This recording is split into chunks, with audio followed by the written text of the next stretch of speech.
Hi, I'm Naomi. I'm Katie. Welcome to Latis TV Gaming News, bringing you all the Korean game news straight from South Korea. PUBG started 2019 relatively quiet, but has finally launched a new crossover event, with Resident Evil 2 becoming the latest entry in a long line of PUBG collaborations. Zombie Survive Till Dawn is a brand new mode exclusive to PUBG Mobile. It pits 60 players against both each other and classic Resident Evil 2 enemies into a 30-minute match, split over 3 days and 2 nights. Playing the new mode will allow you to unlock Leon and Claire skins for PUBG Mobile, as well as new skins inspired by Ada and Marvin. The update is live on PUBG Mobile now.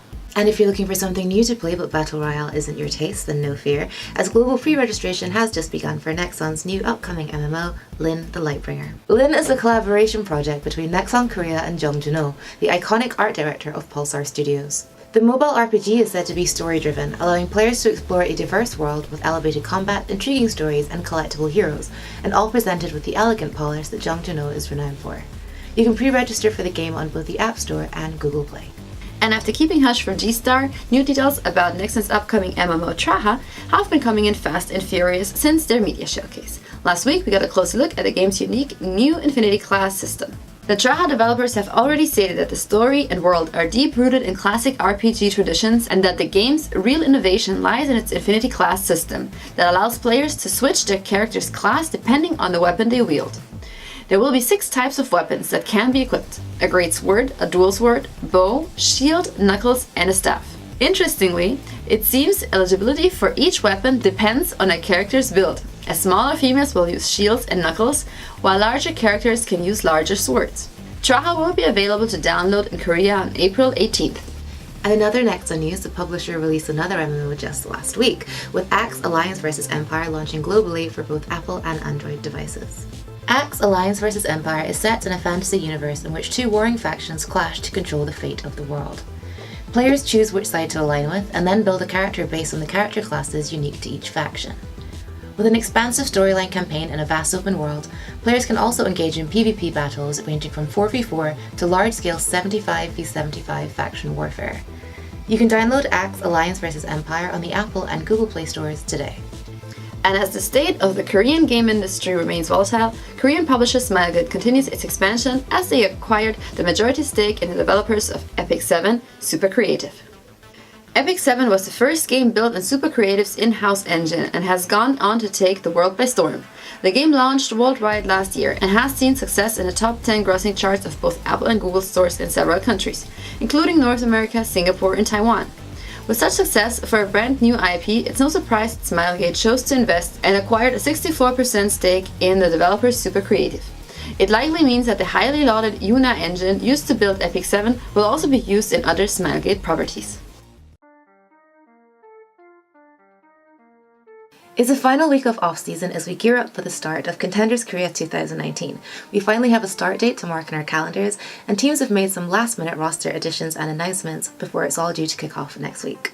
We finally got a whole roadmap for the season, with Day 1 kicking off next Tuesday, March 5th. The first game will be defending champions Runaway versus Trials qualifiers Geekstar, held at 7 PM KST. The round robin will run with 2 matches a day, twice a week, until April 24th. From there, the top 6 will advance to the playoffs from May 10th. But all of the action starts next week, and you can, as always, catch it all on the official Twitch channels. The biggest roster reveal this week came from O2 Blast, who made their announcement alongside a new logo. It looks like Kaiser wasn't the only player from Stormquake to survive the merger, as Proper has been listed as a flex player. Tank player Villeneuve, formerly of Talon Esports, has also been signed, alongside DPS player Tuba from 7 and MVP Space. And speaking of MVP Space's Season 3 squad, the former support player Undyne has found a new home at last season's runner-up, Element Mystic. The squad made the official announcement on Twitter on Monday, but word was out long before then as the Element Mystic team, including Undyne, was caught 6-stacking on the North American server on Custa's stream last week. Undyne will be replacing FixMe, who left mid-February. Defending champions Runaway have also made their official roster announcement, unsurprisingly sticking with the 6 that brought them the trophy in Season 3. The only new addition is former Stormquake DPS player Decal. After a week or so of Gen G players posting looking for team tweets, the org has finally announced their new roster for 2019, with quite the overhaul. Umtae, Shubil, Agnes and Levels have indeed been released, and replaced by former London Spitfire and XL2 Academies Wuhyal, X6's Glister, Seoul Dynasty's Wikid, Seven's Creative, and MVP Space's Oberon and Fuse. Let's see if this roster can leave a stronger impression than their last. And the rescued 7-player trend continues with GC Busan Wave as they announced that they picked up Off-Tank free for the 2019 season. And last but not least, after failing to make 2019 Season 1, it's no surprise that metagaming players leave for greener pastures. The org bid adieu to their tank player Modern, who has joined the Australian contenders team, Blank Esports. 2019 has been a rather dry year for events, but the last week of February has finally delivered, and dates has been revealed for this year's Seoul VR AR Expo. The annual Seoul VR AR Expo is held at COEX, with the very best of the virtual and augmented reality on show. The global event introduces the latest Korean VR and AR technology to both businesses and the public. This year, the exhibition will be held on Saturday, June 1st. Pre-registration for visitors has opened on the official website. We've put a link down in the description below.